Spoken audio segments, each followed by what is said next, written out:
Keenan Ivory. You're kind of the pioneer in this, but you're right behind Damon.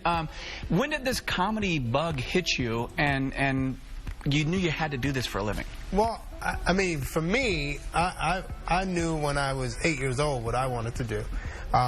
Damon took a little bit longer, but a lot of the stuff that we did on In Living Color, me and Damon used to do just hanging out. We would go out as characters in New York and hang out all night, just messing with people and making ourselves laugh. And we lived in the village, and the characters. Men on Film was supposed to be me and Keenan. Yeah. Oh, really? But Keenan gave that to David. Right. Because he had a million other things to do. I had to do, right. But we used to walk the streets of New York in the village as a couple, and we would get to arguing. And I'd walk up to the guys and go, "You left your rope and toothpaste at my house." And this wasn't even on tape. This was just the yeah. We would just go have fun. I think that was probably one of my favorite sketches from Living Color is Men in Film. I mean, I love Homie the Clown too, but Men in Film. And of course, you guys know that is, right? Do I need to explain that? The snapping. Yeah, the snapping, the 2 gay film critics. It was genius. Right. And the entire show was so groundbreaking, and it provided so many opportunities for other people. I mean, you see what Jennifer Lopez is doing now, what Jim Carrey has done since then, and Jim Carrey gives you so much credit. I wish he'd give him some money. You don't need any money. No, we're fine. Yeah. But actually, Damon was the one that really advocated for Jim, because they were friends. They were doing stand-up in the clubs together.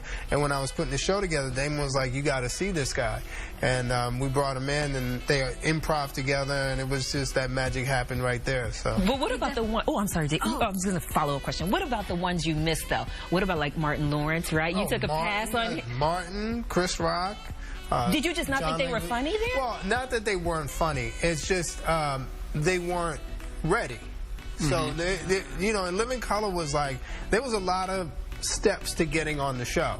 So, stand-up was just one. But then you had to be able to improvise, and then you had to be able to act, and then you had to do characters. So there was a lot of levels to, you know, getting on the show. And, you know, all those guys, we see they've gone on to be big stars, but at that particular time, they just weren't ready. That was exactly what I was going to ask. But you know what, though? Is it really hard directing your own family? Well, David said no. No, it's not, because we trust. Directing is about being able to actually communicate shorthand. You have to say, think about when I used to beat you. Think about the big shoe. Yeah, big shoe.